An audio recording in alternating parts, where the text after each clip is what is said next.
The astral cipher sat in the center of a grand room. Light from 3 moons bounced off its crystal surface, making it glow with blue and purple colors. For 300 years, the smartest beings in the galaxy had tried to solve this puzzle. All of them had failed. Elder Vex walked slowly around the cipher, his 6-fingered hand touching the cool metal rail that kept visitors at a safe distance.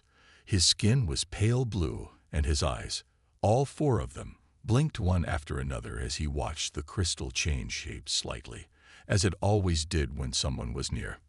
Another day, another mystery, he said to himself. As keeper of the cipher, Vex had seen thousands try and fail to understand it. The puzzle showed different patterns to each person who tried to solve it, somehow knowing their thoughts and changing to become even harder for them. Vex checked his data pad, which showed a list of today's visitors. The Bolt twins from the gas planet Juno would be arriving soon.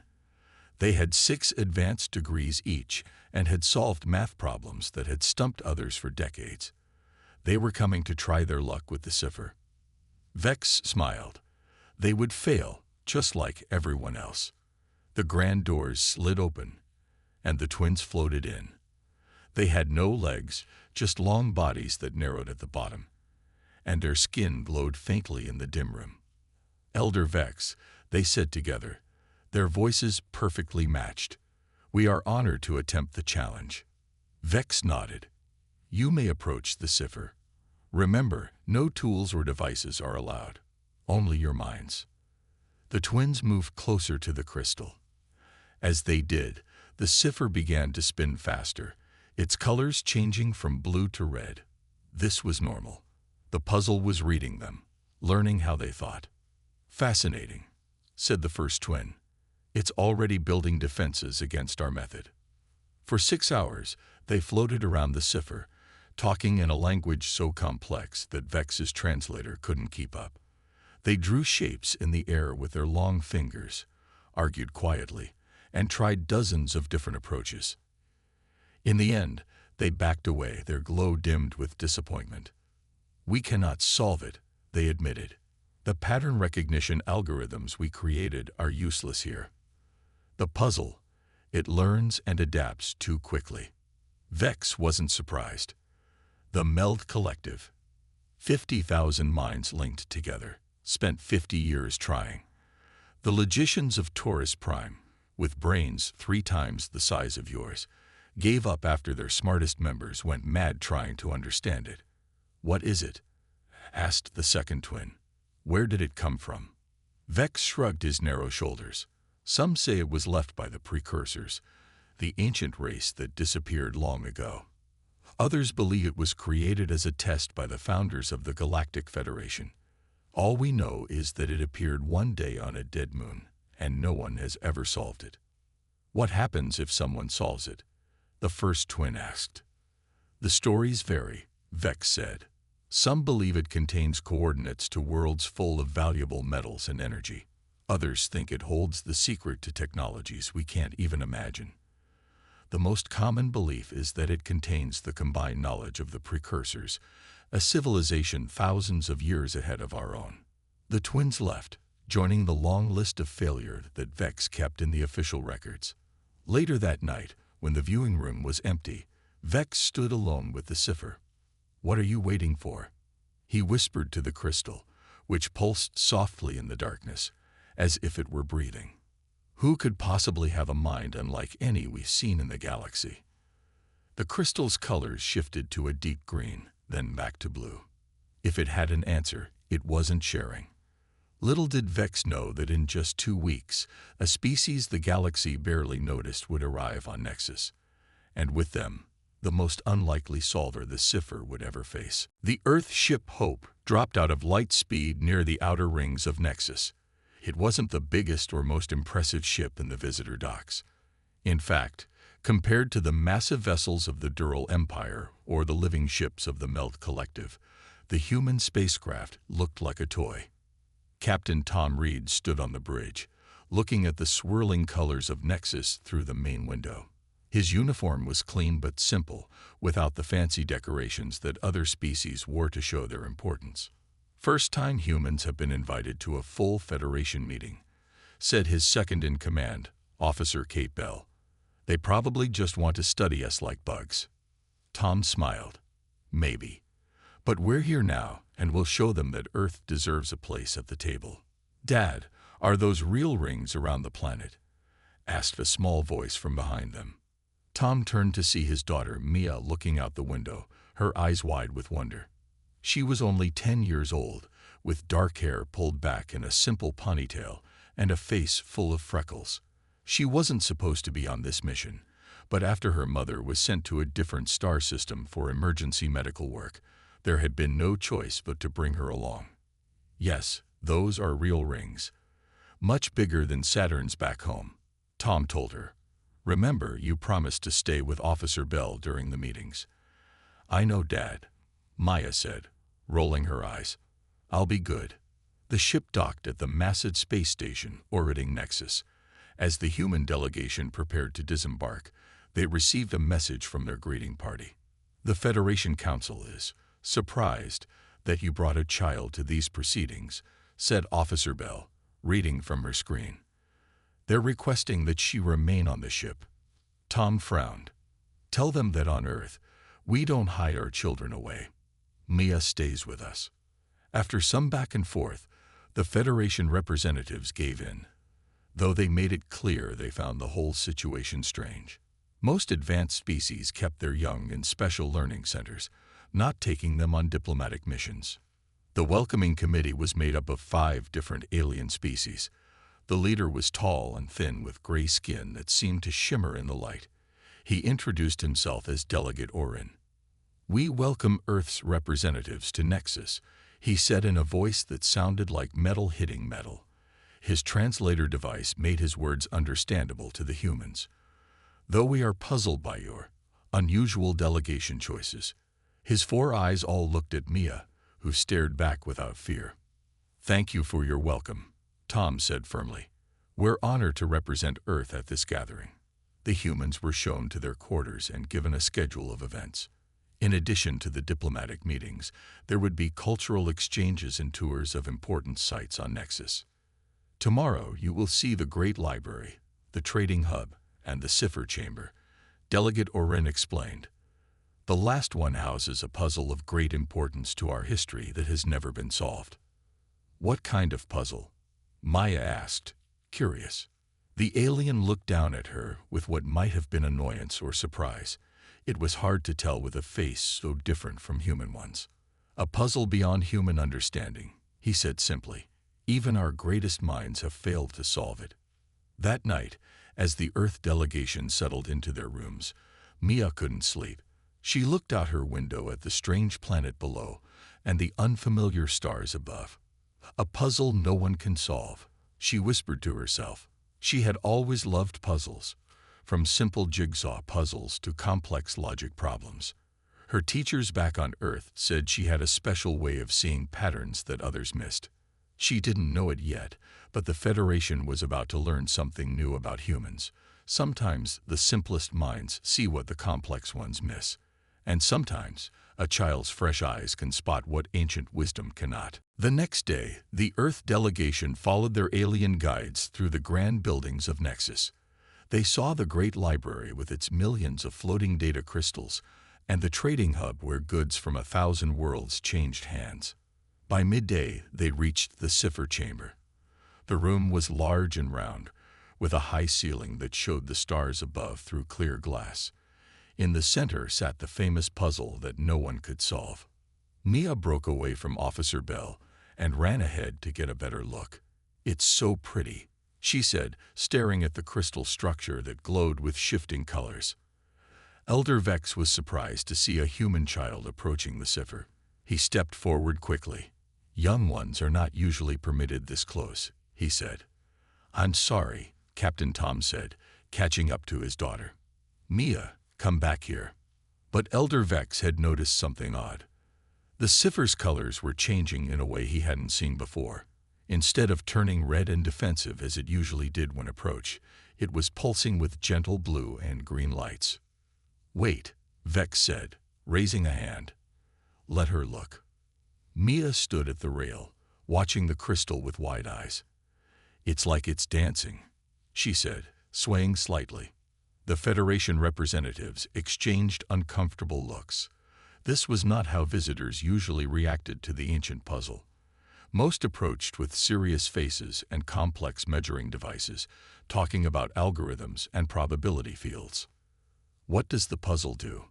Maya asked Elder Vex. "We don't know," Vex admitted. "No one has ever solved it to find out." "Can I try?" she asked. Before anyone could answer, the delegation was called away to their first diplomatic meeting. As they left, Maya looked back at the crystal, which seemed to dim as she walked away. Later that night, after a long dinner with Federation officials, Mia couldn't sleep. The adults were still talking in another room, their voices low and serious as they discussed trade agreements and defense treaties. Maya slipped out of her room. She remembered the way to the cipher chamber. The halls were mostly empty this late, with only a few security guards who paid little attention to the small human child wandering around. When she reached the chamber, she found it dark except for the glow of the crystal itself. To her surprise, Elder Vex was there too, sitting in a corner making notes on a datapad. "You came back," he said, not sounding angry at all. "I wanted to see it again," Maya said. "Is that okay?" Vex nodded. "I'm curious what will happen." Mia approached the rail around the cipher. The crystal began to pulse with light, changing colors rapidly. "Can I touch it?" she asked. "No one has ever been allowed to touch it directly," Vex said. Then, after a pause, "But there is no rule against it." He lowered a section of the rail, and Mia stepped forward slowly. The crystal's colors swirled faster. When her small hand touched the surface, it felt warm and slightly buzzy, like touching a gentle electric current. The crystal didn't change shape as dramatically as it did for other challengers.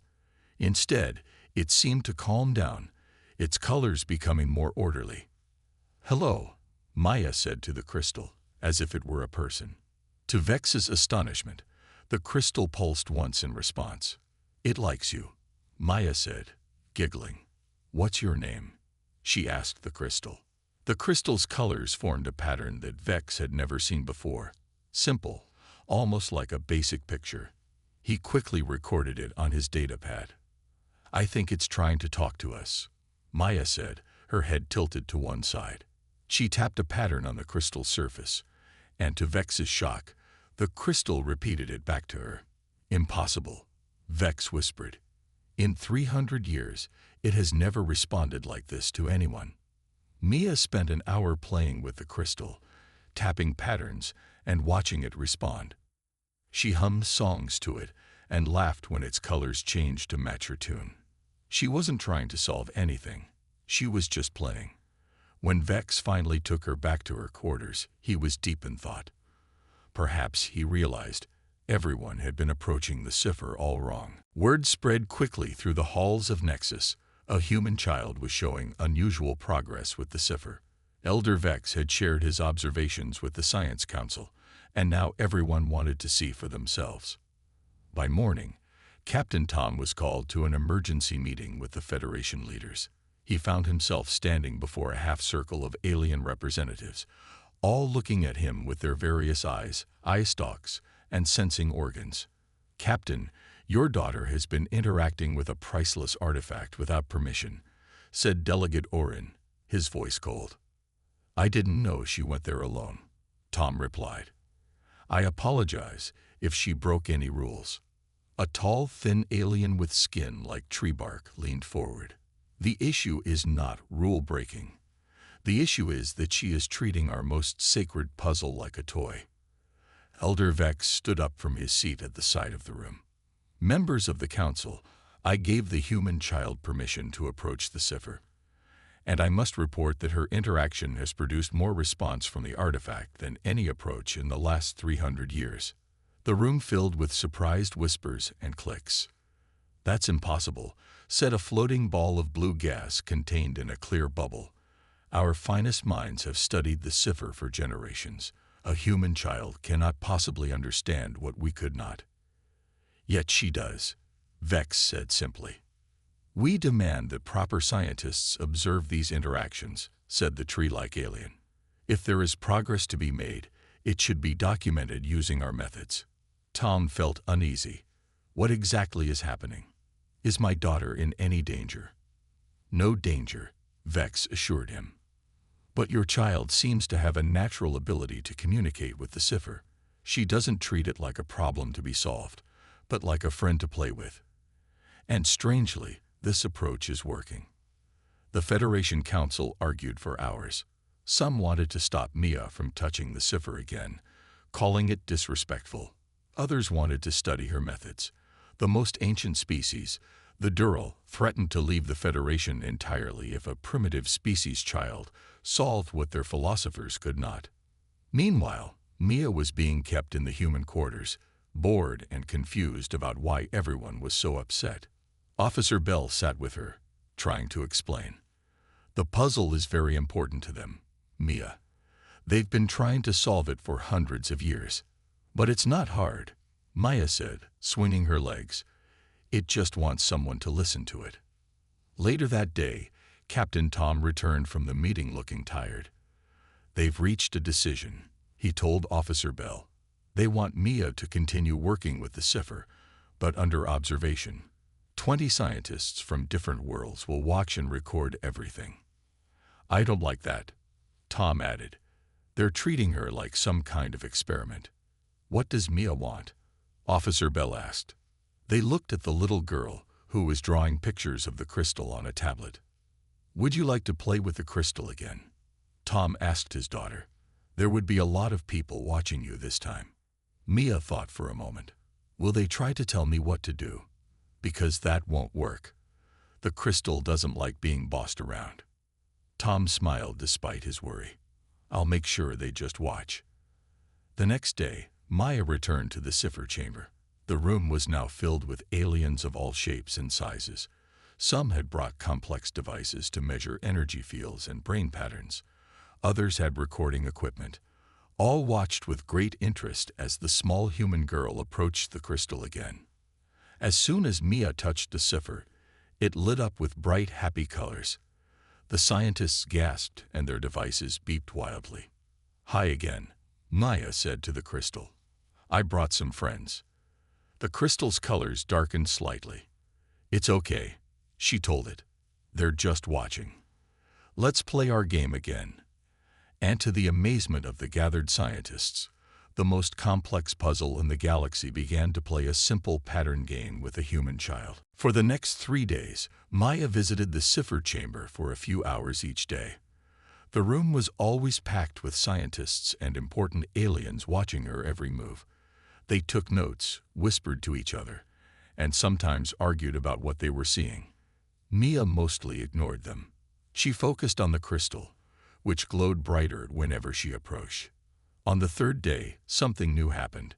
Mia was playing her usual game with the cipher, tapping patterns on its surface and watching it respond with colors, when she noticed a small section of the crystal had changed shape. Look, she said, pointing to a corner that now stuck out in a different way. It's showing me something. Elder Vex leaned closer. In all my years studying the cipher, I've never seen it change shape like this without returning to its original form. Mia touched the new section, and it lit up with a soft yellow glow. It's happy, she said. How can you tell? Asked a scientist from the Meld Collective, a group of linked minds that shared one body. Mia shrugged. I just know. When it's happy, it's yellow. When it's confused, it's purple. When it's excited, it's orange.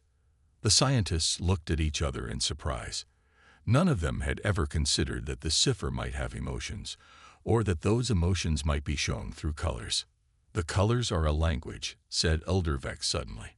We've been trying to solve it like a math problem, but it's trying to talk to us. Mia nodded. That's what I've been telling you. It wants to talk. On the 4th day, Mia brought her music player with her. The crystal likes songs. She explained as she played different tunes, watching how the cipher's colors changed with the music. When a slow, gentle song played, the crystal glowed deep blue, and its shape smoothed out. When a fast, happy song played, it turned bright orange and formed sharp, excited points. "It's dancing," Maya laughed.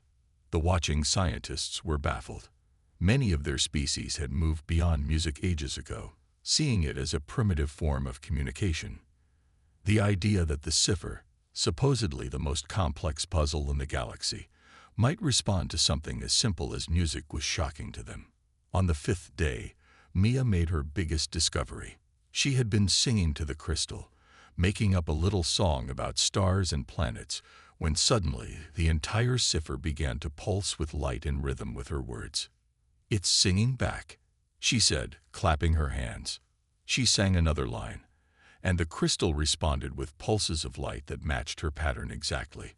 Then it added a new pattern of its own. Maya repeated the new pattern back, adding her own twist at the end.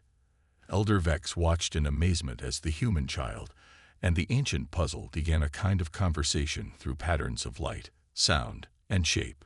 "She's not solving it," he whispered to Captain Tom, who stood nearby watching his daughter. "She's communicating with it." "Isn't that the same thing?" Tom asked. Vex shook his head. "For 300 years, we've tried to crack the cipher like it was a lock with a hidden key. But your daughter is showing us that it's not a lock at all. It's a living thing, in its own way. It doesn't want to be solved. It wants to be understood." As word of Mia's progress spread, more important figures arrived at Nexus to see for themselves. The Grand Minister of the Dural Empire, who had not left his homeworld in 50 years, came to watch the human child who might succeed where his species had failed. The logicians of Taurus Prime sent their High Thinker, a being with a massive brain that required special gravity supports to hold up its head. Even the mysterious shadows, who rarely showed themselves to other species, sent observers. All of them watched as Mia played and sang and laughed with the crystal, forming a connection that none of their advanced minds had been able to make. "How is she doing it?" the Grand Minister asked Elder Vex. "She's not trying to win," Vex answered simply. "She's trying to make a friend." By the 6th day, tension filled the air in Nexus. The human child was making more progress with the cipher than anyone had in centuries, and not everyone was happy about it. Captain Tom found himself in another meeting with Federation leaders. This time, they weren't just curious. They were worried. "There must be limits to the child's access," said the Grand Minister of the Dural. "If there are secrets within the cipher, they should be shared with all Federation species, not given to humans first." "My daughter isn't trying to keep secrets," Tom argued. "She's just playing with it." "Playing." The minister's voice was sharp. "Our most sacred artifact is not a toy." In another part of the station, a secret meeting was taking place. Representatives from the Meld Collective gathered with scientists from 3 other worlds. "We must find a way to understand the human child's method," said the lead scientist of the Meld. "We propose a scan of her brain patterns while she interacts with the cipher." "Would this harm the child?" asked a scientist with 4 arms and green scales. "No permanent harm," the Meld scientist answered. "But she would not know it was happening." When Elder Vex heard about this plan, he went immediately to Captain Tom. "You must be careful," he warned. "Some are becoming desperate to understand how your daughter is connecting with the cipher. They might try to take that knowledge from her without permission." Tom's face hardened. "Then we're leaving. I won't let them use Mia like some lab animal." But before they could pack their things, Mia had slipped away again. She had heard the adults talking and knew they wanted to leave, but she felt she was so close to understanding the crystal completely. She made her way to the cipher chamber one last time. To her surprise, the room was empty except for Elder Vex, who sat in his usual corner. "I thought you might come," he said, not looking up from his datapad. "I need to say goodbye to it," Mia explained, walking toward the crystal. The cipher lit up more brightly than ever before as she approached. Its colors swirled in what seemed like excitement. "I have to go home soon," she told it, placing her small hand on its surface. The crystal's colors dimmed to a sad blue. "I know," Maya said, "but I wanted to finish our game first." For the next hour, Mia and the cipher communicated through an intricate dance of light, color, and shape. She sang to it, tapped patterns on its surface, and watched as it responded with its own messages. Elder Vex recorded everything, his 4 eyes blinking in amazement. Then something unexpected happened. Mia placed both hands on the crystal and closed her eyes. "I understand now," she whispered. The cipher began to glow with a pure white light that filled the entire chamber. Its shape started to change, not in the small ways it had before, but completely. The crystal structure that had remained basically the same for 300 years was transforming. "What's happening?" Vex asked, standing up quickly. "It's showing its true self," Maya said, her eyes still closed. The light grew so bright that Vex had to shield his eyes. When he could look again, he gasped in shock. The complex, spiky crystal was gone. In its place was a perfectly smooth, transparent sphere that seemed to be filled with swirling stars and galaxies in miniature. The entire station shook slightly, and alarms began to sound.